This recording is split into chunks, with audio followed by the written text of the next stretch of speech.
So this talk is called Becoming Lyric.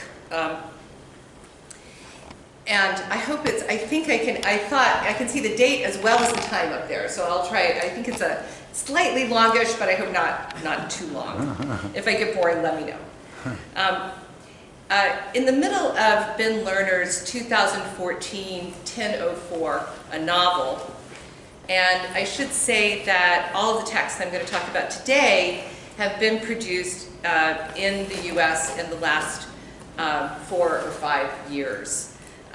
So today I'm really talking about a very contemporary version of American lyricism, although I think that my way of understanding the contemporary is historical and especially indebted to my work in the 19th century. So I'm pretty committed to a 19th to 21st century, or really an 18th to 21st century idea that the process of what I'll go on to describe as lyricization is ongoing and is continuous. In other words, to quote a book in 1961 by Roy Harvey Pierce, The Continuity of American Poetry, I actually believe in the continuity of American poetry. It just may be a very different version than Roy Harvey Pierce did. So the book that I just finished that's forthcoming, Before Modernism, The Invention of American Poetry, is really about the 19th century history of some of the things I'm going to leap ahead, skip the 20th century, and talk about just in the last 5 years of the 21st century today. In any case, in the middle of Ben Lerner's 2014 1004, a novel, the narrator, who identifies as a poet, just as Lerner is a poet who writes novels, this I, in any case, looks from Brooklyn to Manhattan and sees what he calls an urban experience of the sublime. And that's over my head, his urban experience of the sublime. Bundled debt, trace amounts of antidepressants in the municipal drinking water, the vast arterial network of traffic, changing weather patterns of increasing severity. Whenever I looked at Lower Manhattan from Whitman's side of the river, I resolved to become one of the artists who momentarily make bad forms of collectivity figures of its possibility, a proprioceptive flicker in advance of the communal body. What I felt when I tried to take in the skyline, and instead was taken in by it, was a fullness indistinguishable from being emptied, my personality dissolving into a personhood so abstract that every atom belonging to me as good belonged to Noor, the fiction of the world arranging itself around her. Readers of 19th century American poetry, or readers of Whitman anyway, since a lot of people read Whitman who don't read much 19th century American poetry, will recognize Lerner's urban sublime as a version of the end of Whitman's 1856 poem, Crossing Brooklyn Ferry, the last stanza of which appeared taped to doors and telephone poles in Lower Manhattan in the days following September 11th, 2001. Lerner's way of condensing that very 19th century poem within the dystopic landscape of the 21st century certainly owes something to that stanza's ad hoc inauguration of the new millennium. Though nothing Lerner can find in his poetic landscape is a match for that stanza's sheer beauty. You have waited, you always wait, you dumb, beautiful ministers.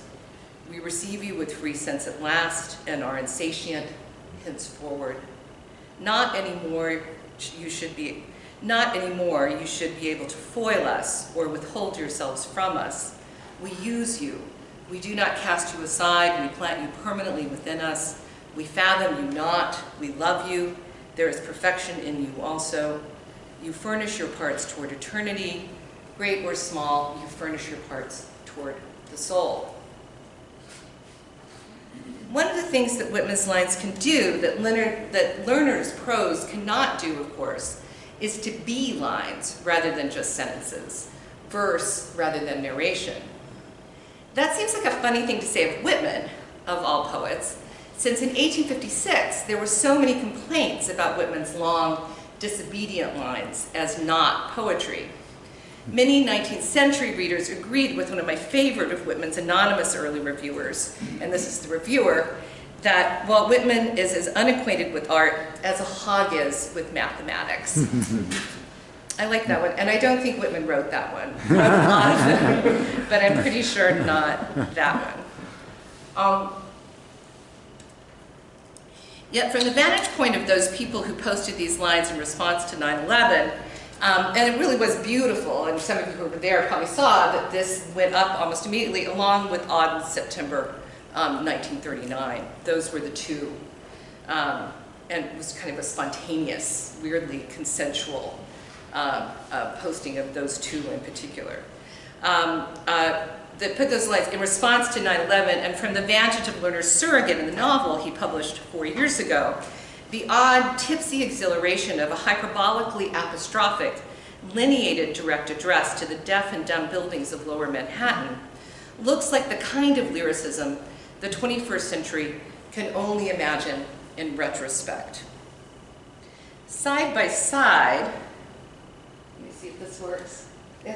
They're not side by side, but they're up above one another. You can see without reading which of these blocks of text is formatted as poetry and which is formatted as prose. The 19th century lines appear to us now not artless, but artfully, aesthetically framed next to the collapsing sentences about millennial collapse. The flickering utopian horizon of the promise that poetry, of all things, could restore to us the collective humanity the buildings within those lines lack may be receding into the century before modernism, or before the historical events that produced modernism, deprived us of our faith in apostrophic collectivity. But Lerner's character imagines Whitman's 19th century vision of a public organized by poetry as salvageable for the future, as the lyric possibility we lost in the 20th century and might now, at the brink of repeated economic and accelerating environmental decline, find a way to recover.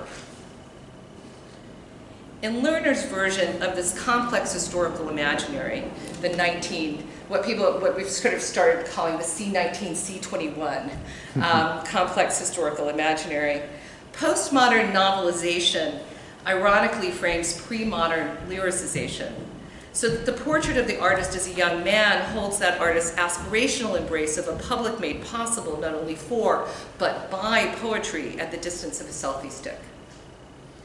Lerner embeds the collapse of that distance and the abstraction of the first person into the collective work of selving in his narrative. So that at the end of the passage I've cited here, the famous opening of Whitman's 1855, obviously Leaves of Grass, almost comically becomes the relation between Lerner's autobiographical character and his friend Noor, rather than the relation between me and you. I celebrate myself, sing myself for every atom belonging to me, and what I assume you shall assume for every atom belonging to me as good belongs to you. This is to say that by framing Whitman's antebellum lyrical heights within a novel set in Brooklyn Heights in the 21st century, Lerner also conforms to Bakhtin's 20th century elevation of the genres of the many over the expression of the one, of the polyglot novel over the monologic lyric. Only at that multiplied distance is Lerner able to indulge in what the end of his paragraph calls a mild lacrimal event, brought on by the proprioceptive flicker in advance of the communal body. This decidedly hipster affect at the edge of Brooklyn is the imaginary self-integration of the poem Lerner is not writing in the novel. The utopian vision of the communal body is already gone before it is invoked, not only because it is stuck in the 19th century, but because it is stuck in poetry. The idealization of the 19th century as a moment before lyric poetry and its public drifted apart, before the poet turned into the hipster novelist, the moment when the lines on the right rather than the prose on the left, and again, that's not true, when the lines above rather than the prose below attracted collective attention, before a poet had to become a novelist to sell books. So again, of course, this is a fantasy, right? Because Whitman never sold any books during his lifetime. and he really didn't gain much of a public until the 20th century. All this is part of the zeitgeist Lerner's prose has channeled to such cult acclaim. But we did not need to wait for the last decade for an expression of that spirit of the age. Since public and private foundations, the National Endowment of the Arts, the National Endowment of the Humanities, what's left of them, the Poetry Foundation and the Library of Congress, to name just a few, have been launching highly capitalized projects to raise poetry to a more visible, we wish highly capitalized project, to raise poetry to a more visible and influential position in American culture, according to the Poetry Foundation's website. This has been going on for the past several decades. Here is the central paragraph of the Foundation's mission statement, which you can see along with the portrait of Ruth Lilly. The Poetry Foundation works to raise poetry to a more visible and influential position in American culture. Rather than celebrating the status quo, the Foundation seeks to be a leader in shaping a receptive climate for poetry by developing new audiences, creating new avenues for delivery, and encouraging new kinds of poetry. In the long term, the Foundation aspires to alter the perception that poetry is a marginal art and to make it directly relevant to the American public. The simple use of more visible and influential, betrays the pathos that is the basis of Lerner's and, in fact, of a national contemporary ideal. What once was may again be. Nostalgia is always potentially redemptive. Our contemporary national discourse on poetry in public consistently frames 19th century American lyric as the lost promised land, fondly recalling not only Whitman's rebel ways, but the mainstream Whittier and Longfellow as poets who had a broad cultural influence that today seems more typical of movies or popular music than anything we can imagine possible for poetry, as Dana Gioia, the former chairman of the NEA, wrote rather wistfully in 1993. The Poetry Foundation's mission statement goes on to state, and this you can see above me, the Foundation seeks to be a leader in shaping a receptive climate for poetry by developing new audiences, creating new avenues for delivery, and encouraging new kinds of poetry. In long term, the Foundation aspires to alter the perception that poetry is a marginal art and to make it directly relevant to the American public. So how would this happen? The word poetry appears 4 times in these 2 sentences. But what does the word mean? Even an organization as conservative in its approach as the Chicago-based Poetry Foundation does not just beg the question of the shifting definition of the term that gives it its name and is made possible its $200 million endowment from the estate of Ruth Lilly. According to this statement, whatever it is, poetry is not as visible and influential as it might be. And the perception that it is a marginal art seems to be changed needs to be changed in order for poetry to become directly relevant to the American public. The clear implication of this language is also the clear implication of Lerner's Whitmanian aspiration. Lyric poetry is good for the American public, or it would be good for the American public if the public knew what was good for it. This website and our national arts and humanities agencies tend to agree that new audiences, new avenues for delivery, new kinds of poetry might make a better American public, a new and better America. If now I'm the one who's beginning to sound like Whitman, that is no accident. I too idealize the American 19th century as a time when the public knew that poetry was good for it. Though my echo of Whitman might alert us to something suspicious about this always already idealized version of both American poetry and the American public. I'll turn to that ideal, the ideal of a unified public and a unified America in a moment, but first it is worth noticing that the history of the idealization of a lyricized idea of poetry is of course not a recent phenomenon and has included many fascinating chapters. I've written about this elsewhere. That said, statements like the ones included in the Poetry Foundation's mission statement tend to suggest that we may be in the middle of one of the strangest chapters so far. While Plato so idealized the power of poetry that he exiled the poets, he did so at a time and place in which there was no question of who reads or who hears or sees poetry. Everybody did. When Sir Philip Sidney defended the poet's power of invention, he did not do so because no one cared about the poet's inventions. Everybody did. When John Stuart Mill pushed the definition of lyric poetry beyond the horizon of anyone's practice, except maybe in a pinch Shelley's, he did not do so because no one was reading all the poetry that fell short of his mark. As Stuart Curran has put it, in the first half of the 19th century, in England anyway, the most eccentric feature of the entire culture is that it was entirely mad for poetry. When Theodore Adorno suggested that the modern lyric, this is of course Adorno, is always the subjective expression of a social antagonism, he did not do so because he worried that his Berlin audience did not care about poetry. On the contrary, he worried that his title, Lyric and Society, would make his audience think that, and this is Adorno, a sphere of expression whose very essence lies in defying the power of social organization must be arrogantly made by the sociologist into the opposite of that which it knows itself to be. Adorno was afraid that the listeners to his 1957 radio address would care about the lyrics so much that they would be angry at a critic who tampered with their ideal. Not until recently has the idealization of poetry, and the idealization specifically of the lyric, attached so much potential public power to a genre that we also fear is now considered, in the words of Poetry Foundation, a marginal art, or that can only be imagined to have power in the context of a narrative of its demise. It could be argued that this notion of power on the brink of collapse is left over from the history that idealized the poetic genres everyone did read. But I think that something else is going on in the many recent instances of the invocation of lyric power.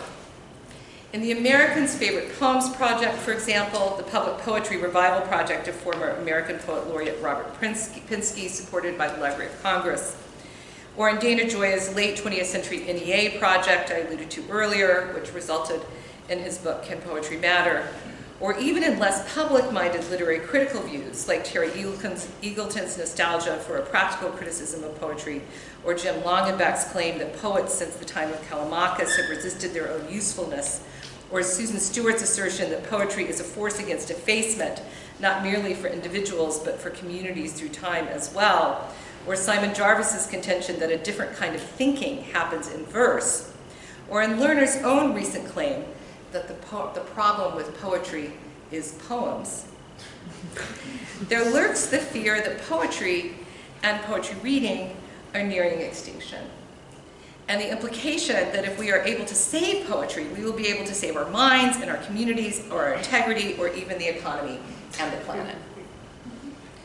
Yet it's also possible that our collective idealization of lyric poetry is an idea in danger and in need of rescue by literary critics, by private and public foundations, and especially by an imaginary version of a national poetry reading public, is itself a symptom of, rather than a solution to, our current dilemma.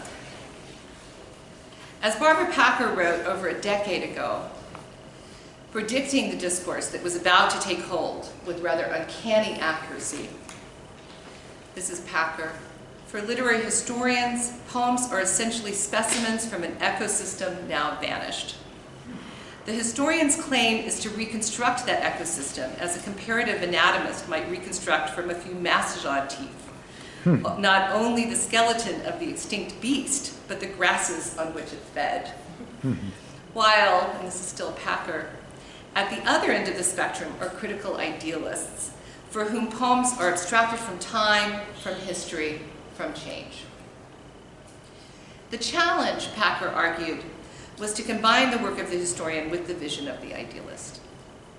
One way to do what Packer imagined we should be doing would be to begin to turn the increasingly idealized category of lyric itself back toward the history of its idealization, not in order to reconstruct an archaic poetic prairie on which we can no longer graze, or to embrace an ideal abstraction in which we can always float free, but in order to tell the difference between poetry as a lyricized idea and poetry as genre.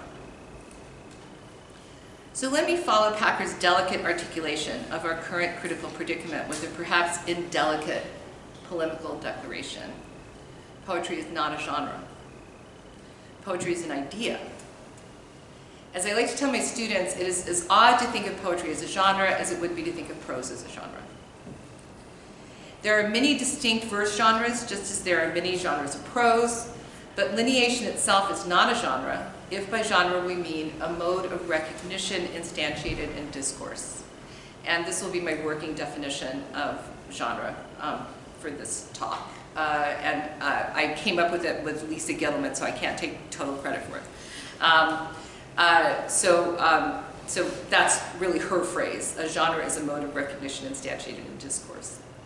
Since just a moment ago we were all ready to agree that the difference between, well, I thought we were, I was the only one talking, but let's say I was supposing we were all ready to agree, that the difference between prose and poetry was simply visible in the format of the lines in print, we have already begun to acknowledge that if there are large frames for collective, spontaneous, and dynamic moments of recognition, it must follow that there are many frames within those frames, many collectivities within the collective, many publics within the public. Some of you will have thought of Lerner's prose simply as first-person narrative, for example, others as postmodern metafiction, others will have thought of it in relation to Knausgaard and the new autofiction or auto theory. Some of you will have thought of Whitman's genre simply as poetry, or perhaps as Whitman's poetry, that's the way he wants you to think about it. Some as free verse, a phrase not coined until 1915. Some as apostrophic verse, or a version of the ode, and some as romantic lyric.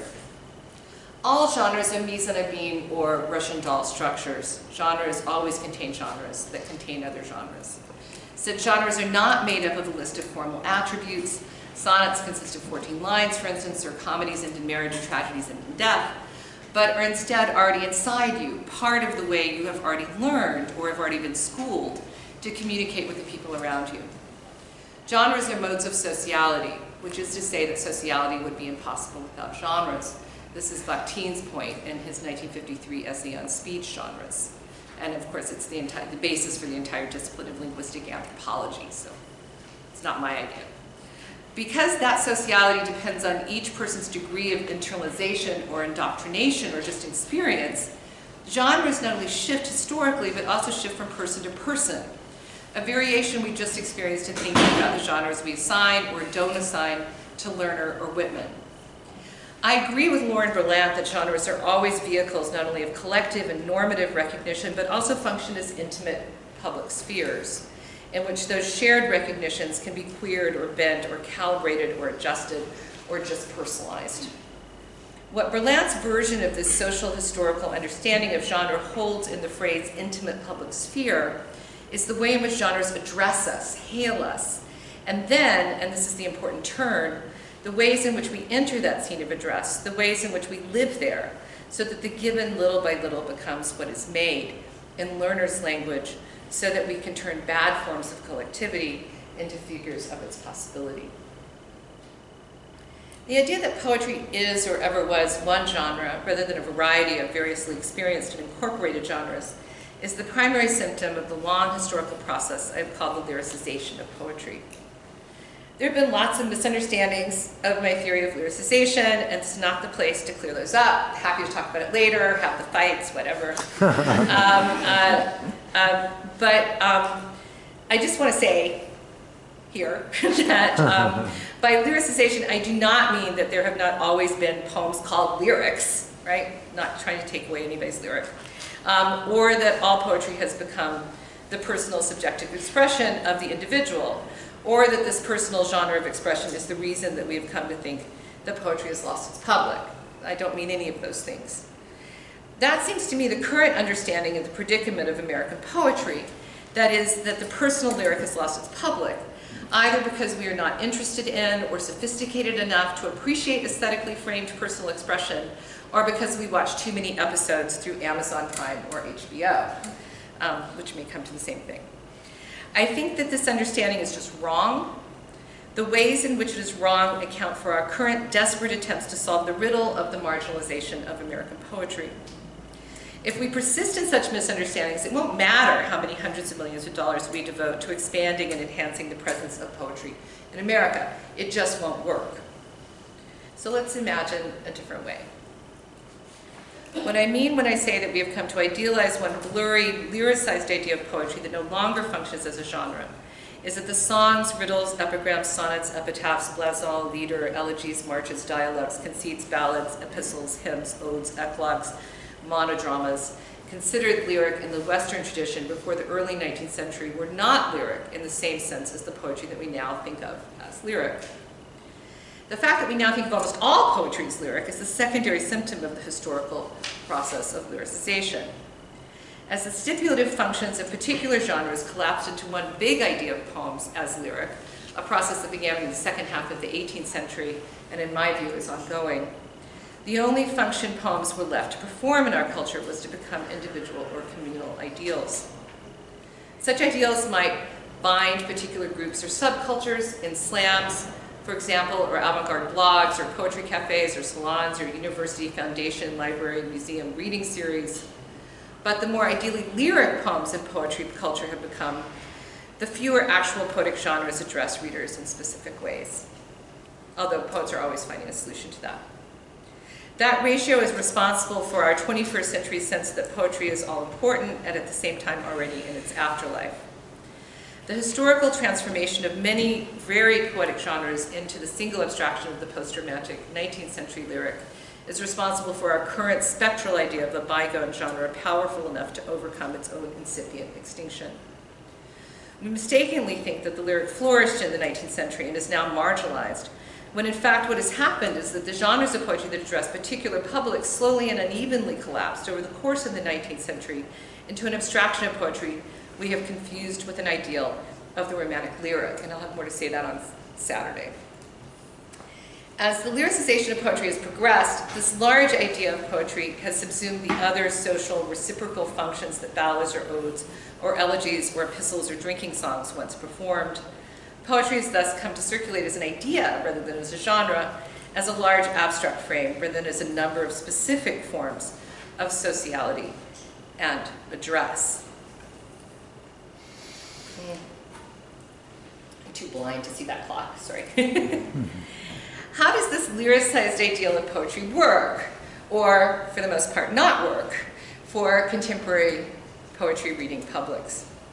Is poetry still becoming lyric, or did that process happen in the 19th century once and for all? What I've been describing as the long historical process of lyricization might mean that by now, poetry may seem to circulate as an idea of personal expression rather than as a genre of collective address. But that doesn't mean that the relation between that idea remains stable, of course, not at all.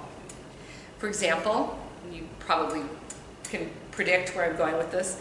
For example, when Dan Chasen wrote in The New Yorker that Claudia Rankine's 2014 poem, Citizen in American Lyric, challenges, and this is Chasen, our sense of the lyric's natural territory as exclusively personal outside the scope of politics, his use of the word lyric as a noun that is so established it can claim natural territory, suppose that such poems are so individual they cannot be collective, which would mean that the lyric would not be a genre in the sense in which I have defined the term.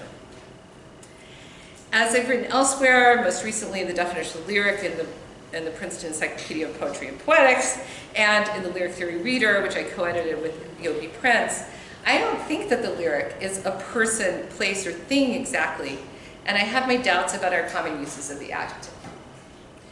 I'd say that contemporary discourse about the lyric may stabilize both the noun and the adjective much more than either use of lyric was stabilized at any point since the late 18th century. And actually the Google Ngram backs me up on this. I know we're not supposed to use those, but just to by the time that lyric became part of Goethe's tripartite system of genres, along with drama and epic, in the late 18th century, the adjective began to become a noun, but as a noun that stood for a wide range of possible reference and that often shape-shifted back into an adjective. Lyrical ballads weren't yet nominative lyrics, but they weren't exactly ballads either. By the end of the 19th century, lyrics became a common term for many varied genres of poetry, especially in fancy print edition, ballads and lyrics and odes. etc. And by the middle of the 20th century, poetry just became another word for lyric. And so, as you probably noticed in the first part of this talk, we tend to use the terms interchangeably. We don't even need lyric anymore, except when we're fighting about its definition. Which actually makes Rankine's resurrection of the term even more remarkable, it seems to me. Yet part of what Chasen's review of Citizen is reacting to is a much later moment in the history of lyricization, a moment contiguous with the present, is the present. By the mid-1980s, many groups of poets began to press back against what they complained of as the norm of the personal expressive lyric. And that resistance served to fix the lyric, often referred to in this late 20th century historical phase as the romantic lyric, again as if it had been forged once and for all in the 19th century, into an enemy camp. From the longue durée perspective of the history of lyricization I'm trying to sketch here in its broadest outlines, this is a false divide. Once the process of abstraction that turned particular verse genres into one big lyricized idea of poetry reached a certain peak in the 20th century, it didn't just stop, it kept going. And that movement toward abstraction eventuated in various avant-garde versions of poetics that defined themselves as anti-lyrical. In fact, this latter development is not a reversal, but a continuation of the ongoing process of lyricization. And the retroprojection of the lyric as a pre-existent 19th century norm is a fantasy. Rankine marks an important new chapter in this false divide when she subtitles her remarkable book, An American Lyric. By reclaiming the noun in its decadent historical form, for her own purposes, I think, Rankine turns the idealized lyric back towards certain practical public purposes, where she wants to do that.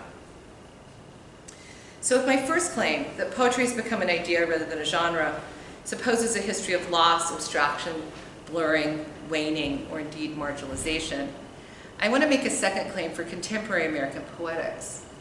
Because history is always unfinished business, the process of lyricization is entering a new phase. Again, by contemporary, I mean poems that have appeared in the last 5 years. So what I want to describe is indeed a very new phenomenon. And Rankine seems to me at the forefront of an emerging wave of American poets. And I say this not because she's singular or necessarily the absolute best poet, although I think she's a great poet, but she's just very visible. And there are lots of reasons why that is the case, institutional reasons, economic reasons. But because she is visible, because this poet is visible, but this poem has been so visible, I think that, and I think of Citizen as one poem, I should say, rather than as a series of poems. I think this poem and poems like it are beginning to turn the abstraction of address characteristic of our current lyricized idea of poetry away from its wistful gaze at the landscape and towards specific moments of collective and spontaneous recognition. Rankine makes our current abstract lyricized idea of poetry work again as a genre, which is to say that she's turning an abstraction back into a particular mode of address that she calls lyric. This newly lyricized mode brings race, the crucible of any idea of an American public, into painfully sharp focus. And indeed, it is no accident that most of the poets in the wave of poets I would identify are black. I am very conscious of being yet another white academic, using the privilege of her platform to talk about Rankine's appeal for race, either as collective, spontaneous recognition or as personal expression. Oh, I'm sorry to leave Ruth Lilly up for so long. That wasn't very considerate of me. I'm sorry. There are much better things to be up there than the picture of Ruth Lilly. So this is just a piece of Citizen, which you'll probably recognize. A woman you do not know wants to join you for lunch. You were visiting her campus. In the cafe, you both ordered the Caesar salad. This overlap is not the beginning of anything, because she immediately points out that she, her father, her grandfather, and you all attended the same college. She wanted her son to go there as well, but because of affirmative action or minority something, she was not sure what they were calling it these days, and weren't they supposed to get rid of it, her son wasn't accepted. You were not sure if you were meant to apologize for this failure of your alma mater's legacy program. Instead, you asked where he ended up. The prestigious school she mentions doesn't seem to assuage her irritation. This exchange, in effect, ends your lunch. The salads arrive. Like Lerner, Rankine embeds a very Whitmanian form of intimate public address, Whitman's signature U, within a prosaic narrative of everyday life. Unlike Lerner, the Whitmanian strain in these lines does not idealize a lost moment of poetic collectivity, but instead leaves your relation to even this privileged version of the American dream awkwardly ajar. Rankine's lines here are not Whitman's long lines. Those lines in the 19th century were thought to verge on prose, but that now look to us so poetic, but are in fact prose. Format alone does not determine genre here. The framing of this prose within a book called An American Lyric and the orientation of that prose toward the you we cannot but read as Whitman's national project of address, as well as the isolation of this block of text on an otherwise white page, so I've just inverted the white and black here, invite us to recognize this prose as poetry. Not as an idea of poetry, but as a nested structure of conflicted sites of recognition and disavowal. Genres do not blur together into one large abstraction here. Instead, generic outlines become more fixed and brittle, glaringly obvious in the moments of non-recognition that widen between them. If you are functioning here as an I, that is, if what Rankine assumes is what you are said to assume, which seems to be the grammatical situation and a perverse literalization of Whitman, then you not only went to Williams College, which I'm assuming most of you did not, but you were black, which I'm assuming most of you are not. And so, despite the grammatical interpolation, you probably do not assume what I assume. And I certainly don't assume what you assume. If you assume that I join you in holding a single thing you hold dear. Yet because we are the you in these lines, we also know that the woman in this scene does not know anything about what we are thinking. Further, again in a very Whitmanian move, because we are reading this in print, we know that whatever it is you are thinking, you can close the book.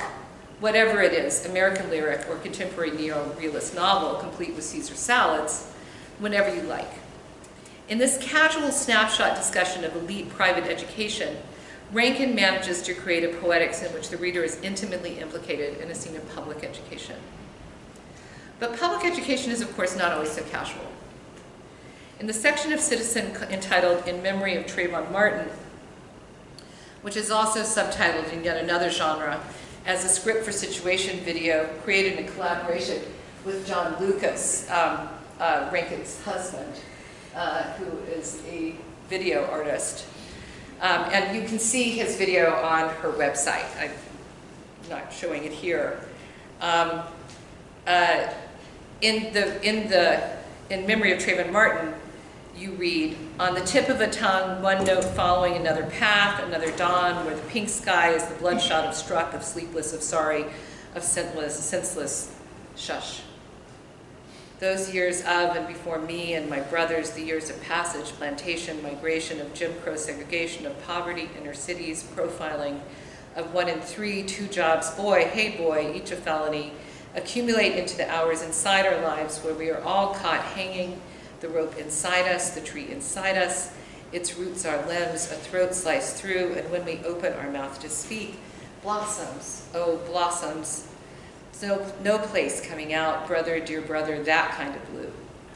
The sky is the silence of brothers, all the days leading up to my call. In this stunningly beautiful elegy for a public figure, Rankine makes virtuoso turns on Dante's Ninth Circle of Hell, on Whitman's Song of the Open Road, on a sermon by Henry Ward Beecher, on Miles Davis, on Isaiah 65, on the 19th century song form of John Brown's Body. And I'm sure there are a lot of other riffs that I'm not catching here, in order to marshal an abstract idea of poetry rather than like Shelley's idea of a transcendent poetic history in Adonais, his beautiful elegy for Keats, as a medium for racial history. The resonance of pastoral elegy here, not only in the intimation of Adonais, but also of When Lilacs Last and the Dooryard Bloomed, Whitman's great pastoral elegy for a public figure, and as I always tell my students, the most beautiful poem in the English language, may seem to promise a generic redemption or resurrection of that history of public racial injustice by poetic means, But that's not what happens in this gorgeous elegy. On the page facing this passage, Rankine pastes this picture free of caption. The conversation between this photograph and the passage might at first seem to be a dialectical relation between private lyric and public media perspectives. The history of racial violence and the lynching tree itself radically personalized in the prose poem stand against the white public radically exposed in the photo. That dialectic appears even more fixed when we notice the alteration of the photograph, originally taken August 30th, 1930, and I don't show the obscenity of the original photo. It's widely available on social media, but I don't show it for the same reason that Rankine and Lucas edited it. Those of you who have read Citizen, that seems to be almost everybody, right, will know that it is punctuated by images that address you at intervals, timed to reinforce or amplify the text. And again, these images are the production of her collaboration with her husband, John Lucas. These images invoke media publics embedded in the public that contemporary lyric supposedly does not have. In the image that stands across from the elegy for Trayvon Martin, Lucas has taken out the mutilated and hung black men and sharpened the focus on a particular version of a very American public.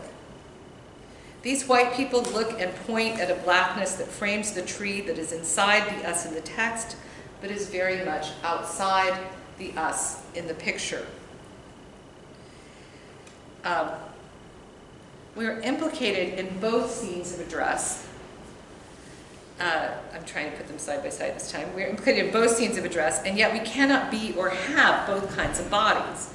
By taking our gaze off of the bodies cut and lynched and placing the gaze on the bodies watching, Rankine and Lucas reverse the logic Jackie Goldsby attributes to lynching photography when she describes such photographs, and this is Goldsby, as reinforcing the scope of lynching's power to oppress by ordering the nation's knowledge in ways that paradoxically allowed Americans, both whites and blacks in the South, as well as throughout the country, to remember to forget the violence done to African Americans. I am suggesting that Rankine is using what she calls an American lyric, of all things, to reorder such orders of national knowledge, to reverse such logics of forgetting, to reorganize public recognition of the ongoing history of the present in which Trayvon Martin and so many unnamed and unseen have merged into that blacked out background that throws the whiteness of this public into such vivid relief. I want to make it clear that I am not arguing here that Rankine is part of a new wave of becoming lyric and public because her poetry takes up such spectacularly public figures and causes. On the contrary, I'm arguing that Rankine is making a difference in the history of poetics, or what I've called the history of lyricization, and that the subject of race makes it possible for her to do so because race bends the lines of address in specific directions toward particular moments of recognition that cannot be blurred into one abstract idea of a public or one abstract idea of poetry. When the poet Kenneth Goldsmith caused a scandal in 2015 by reading a poem he called The Body of Michael Brown at Brown University, he also appropriated a scene of spectacular racial violence for poetic purposes. But his way of turning such a public issue into poetry worked to very different effect, as you know. I was at Brown for the reading, and Goldsmith has not published and has said he will not publish the poem, which was a reading of a redacted version of Brown's autopsy report. Goldsmith clearly thought of this reading as an extension of his uncreative writing project, which he has described as a response to a contemporary moment when and this is Goldsmith, long cherished notions of creativity are under attack, eroded by file sharing, media culture, widespread sampling, and digital replication. The world is full of texts, Goldsmith has said, more or less interesting. I do not wish to add any more. A statement which is itself simply a repetition of the conceptual artist Douglas Hubler's statement, the world is full of objects, more or less interesting. I do not wish to add any more. Instead, Goldsmith appropriates, pirates, plunders, plagiarizes public documents and what he describes as an anti-lyrical poetic project. By anti-lyrical, Goldsmith means to oppose his form of conceptual writing to the personal expression of the emotional truth of the self. Such an uncreative, anti-expressive practice promises to make American poetry anti-lyrically public in the sense that the texts of which that poetry is made are literally public. News reports, telephone books, radio broadcasts, internet posts, tweets, weather reports, etc. Yet when Goldsmith read his uncreative piece on Michael Brown at Brown, his appropriation of the autopsy report provoked widespread outrage. The ripple effects have been national and have included death threats, but even that weekend at Brown, the graduate student and poet Aaron Apps staged a furious sound piece broadcast through the voice of a computer, you know, that Siri voice. I can't do it, so I'm not going to try to. The image, the death is ubiquitous. This is the Siri voice saying this. The image, the death is ubiquitous. Lyricizing a racialization of Brown's corpse is horrific. How dare you make poetry porn out of a medicalized, dehumanized body? How dare you? Goldsmith's defense of his performance in response to Apps and to the flood of other protests has gone something like this. This is actually Goldsmith. I indeed stated at the beginning of my reading that this was a poem called The Body of Michael Brown. I never stated I'm going to read the autopsy report of Michael Brown. That said, I didn't add or alter a single word or sentiment that did not pre-exist in the original text. For to do so would be to go against my nearly 3 decades practice of conceptual writing, one that states that a writer need not write any new texts, but that rather reframe those that already exist in the world to greater effect than any subjective interpretation could lend. Perhaps people feel uncomfortable with my uncreative writing, but for me, this is the writing that is able to tell the truth in the strongest and clearest way possible.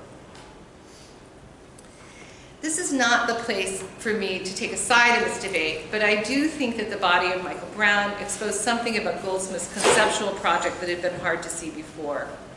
When Apps accused Goldsmith of lyricizing a racialization of Brown's corpse, he may or may not have mean what I mean when I say that all poetry has been lyricized over the last 2 centuries. I think that what he means is that to make a black murdered body into poetry for a white audience is the kind of obscenity that Rankine makes so graphically visible, and I agree. But Goldsmith also lyricized the autopsy report by abstracting its mode of address, turning its public into the poetry hearing and reading public at Brown. In this sense, he unwittingly participated in the long history of the lyricization of a public figure who becomes a racial martyr, since of course his title is also an echo of John Brown's Body, the song that was the subject of countless broadsides before and during the Civil War, that was the basis of the Battle Hymn of the Republic, that was the subject of one of Melville's most beautiful post-bellum lyricizations, and that was then awkwardly, though not apparently finally, modernized by Stephen Vincent Benet in his popular long narrative poem of 1928, John Brown's Body, which for reasons that remain mysterious to me is the one poetry book you can always find in a used bookstore. And I really would like somebody to explain that to me. It also circulated as marching song, ballad, parody, ode, hymn, chorus, epic, lyric, anthem, and elegy. It addressed abolitionists, anti-abolitionists, Christians, revolutionaries, and pacifists. It managed to make a white man the figure for 19th century sacrifice and suffering in slavery's overthrow and aftermath. In this sense, as in others, Goldsmith's ostensibly anti-lyrical project is actually a direct inheritor and a continuation of the long American history of lyricization, and it participates as well in our contemporary idealization of a 19th century version of American lyric in public. I probably should end on that disconcerting note, and I'm sure you guys have heard enough, but if I can just impose for like, I'm not ending. Yeah, but just like a few more minutes. I don't want to end there. I want to instead return to an alternative to that sort of abstraction and idealization of lyric of the 19th century and of the public. And this is on the handout that I think you guys got. Around the same time, actually weirdly, the same month that Citizen and the Ben Lerner novel were published, the New Yorker published April 28th, 2014, a poem by Terence Hayes, Antebellum House Party, which is, does everybody have one? Yeah, okay. And it's now reprinted in Hayes' 2015 How to Be Drawn, a book dedicated to the ones like us. This poem does not idealize the dissolution and abstraction of personhood, as Lerner's prose does. And it also does not frame a publicly massacred black body as a poem, as Goldsmith's performance did. And there are good reasons why it does not do either of those things. Thank you for doing it. Those reasons seem too obvious to state, yet the problem of stating the obvious turns out to be one of the things Hayes' poem is about. In Whitman's Antebellum New York, the dumb, beautiful ministers of the downtown skyline might furnish parts toward eternity, and such furniture might be imagined by Lerner as a way to make bad forms of 21st century collectivity figures of the 19th century possibility. But at Hayes' Antebellum House Party, the collective literally and metaphorically depends on a person addressed as furniture, a person abstracted into the furniture of the collective. I hope that in all the time that probably won't remain for us to discuss this, we can discuss the importance of this inversion. But it's worth noting that the difference between Lerner and Goldsmith and Hayes is a difference in the genre as well as in the racism of bad forms of collectivity. While Lerner idealizes antebellum New York and poetry in prose, and Goldsmith, despite his protests, idealized poetry's public potential, Hayes insists on the aesthetics of verse form in a lyric, and a New Yorker lyric is that. I'm not sure there's anything more lyric than a New Yorker lyric. And not only in strict tercets, but in metrically complex lineation.